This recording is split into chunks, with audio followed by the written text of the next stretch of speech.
Kenalkan, nama saya Agnes Salasa Lublub, NIM 21060205, Prodi Ekonomi Pembangunan, Fakultas Ekonomi Universitas Negeri Padang. Saya akan menjelaskan materi statistika, yaitu penyajian data, dengan dosen pengampu Bapak Dr. Alphonse Satrianto, SEMF. Penyajian data yang pertama adalah distribusi frekuensi, yang mana definisinya adalah pengelompokan data ke dalam beberapa kategori yang menunjukkan banyaknya data dalam setiap kategori, dan setiap data tidak dapat dimasukkan ke dalam dua atau lebih kategori. Langkah pertama dari distribusi frekuensi adalah mengumpulkan data, kemudian mengurutkan data dari terkecil ke terbesar atau sebaliknya. Fungsinya agar memudahkan dalam melakukan penghitungan pada langkah ketiga. Selanjutnya adalah membuat kategori kelas. Data dimasukkan ke dalam kategori yang sama sehingga data dalam satu kategori mempunyai karakteristik yang sama. Untuk membuat kategori atau kelas, tidak ada ketentuan pasti yang mengatur beberapa banyaknya kelas. Jumlah kelas bisa hanya 2, 3, bahkan 10. Berikutnya adalah membuat interval kelas atau interval kategori. Adalah batas bawah dan batas atas dari suatu kategori. Rumusnya, nilai interval kelas sama dengan nilai tertinggi dikurangi nilai terendah dibagi dengan jumlah kelas. Contohnya 114 dikurangi 77 bagi 5 adalah 7,4. Jadi 7,4 itu adalah jarak nilai terendah dan nilai tertinggi dalam suatu kelas ataupun kategori. Setelah membuat interval kelas, langkah berikutnya melakukan penghitungan atau pentelusuran setiap kelasnya. Melakukan pentelusuran atau pentabulasian dari data menta yang sudah diurutkan ke dalam kelas interval yang sudah dihasilkan pada langkah ketiga. Sebagai contoh distribusi frekuensi pada saham di B. Jumlah kelasnya 22, nilai tertinggi 114,4 dan nilai terendah 77,0. Jumlah kelasnya 5, interval kelas 7,4. Di sini sudah diurutkan dalam bentuk tabel. Selanjutnya adalah distribusi frekuensi relatif. Distribusi frekuensi relatif adalah frekuensi relatif setiap kelas dibandingkan dengan frekuensi totalnya. Data dikelompokkan dalam bentuk distribusi frekuensi. Mungkin kita ingin melihat sebaran dalam bentuk persentase. Beberapa banyak data yang masuk dalam suatu kategori atau kelas. Keinginan mengubah bentuk dari frekuensi yang absolut menjadi distribusi frekuensi relatif diharapkan dapat memudahkan dalam membaca data secara tepat dan tidak kehilangan makna dari kandungan kata. Definisi frekuensi relatif yaitu frekuensi relatif setiap kelas dibandingkan dengan frekuensi totalnya. Sebagai contoh, kita bisa melihat tabel berikut ini. Dari frekuensi relatif dapat diketahui dengan mudah beberapa persentase setiap kelasnya.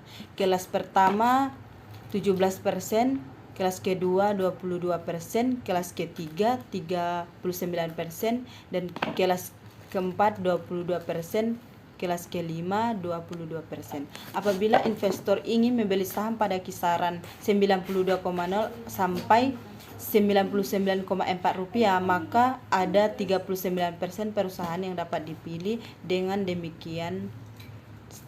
demikian seterusnya.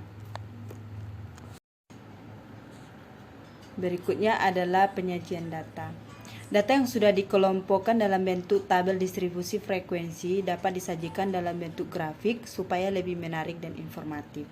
Data berupa indeks harga saham, perkembangan inflasi, pertumbuhan ekonomi bisa disajikan dalam bentuk grafik baik untuk media cetak maupun elektronik. Penyajian data dalam bentuk grafik dapat berupa grafik poligon, histogram maupun OGIF. Grafik poligon menghubungkan antara nilai tengah kelas dengan jumlah frekuensi. Grafik histogram menghubungkan tepi kelas dengan jumlah frekuensi, sedangkan grafik ogive menghubungkan tepi kelas dengan frekuensi kumulatif. Oleh sebab itu, sebelum membahas bagaimana penyajian graf, akan dibahas terlebih dahulu pengertian nilai tengah kelas, batas kelas, tepi kelas, dan frekuensi kumulatif. Batas kelas itu nilai terendah dan tertinggi pada suatu kelas. Batas kelas dalam suatu interval atau kategori itu terdiri dua macam, yaitu batas kelas bawah, nilai terendah dalam suatu interval kelas, dan batas kelas atas, nilai tertinggi dalam suatu interval kelas. Selanjutnya adalah nilai tengah kelas, nilai yang letaknya di tengah kelas. Ini merupakan tanda atau penciri dari suatu interval kelas yang merupakan suatu angka dapat dianggap mewakili suatu interval kelas. Berikutnya adalah nilai tepi kelas, yaitu nilai batas antar kelas yang memisahkan nilai antara kelas satu dengan kelas lainnya. Nilai tepi kelas diperoleh dari penjumlahan nilai atas kelas dengan nilai bawah di atasnya dan kemudian dibagi menjadi dua. Nilai tepi kelas ada dua macam, yaitu nilai kelas bawah dan nilai kelas atas.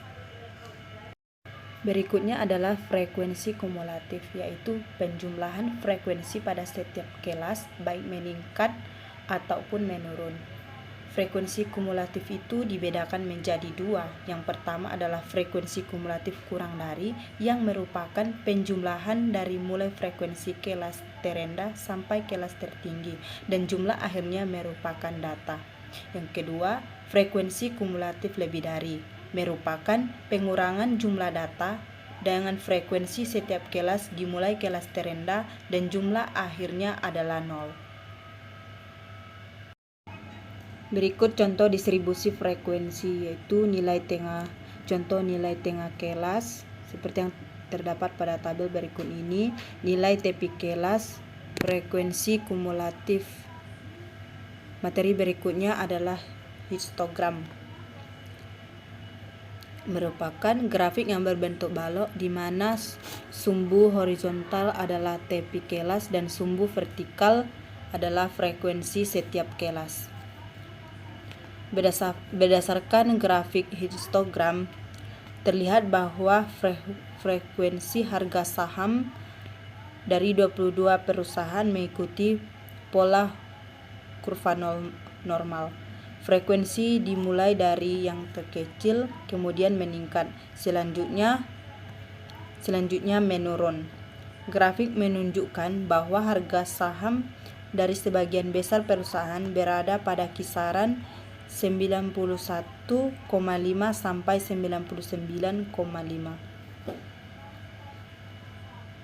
Berikut adalah poligon.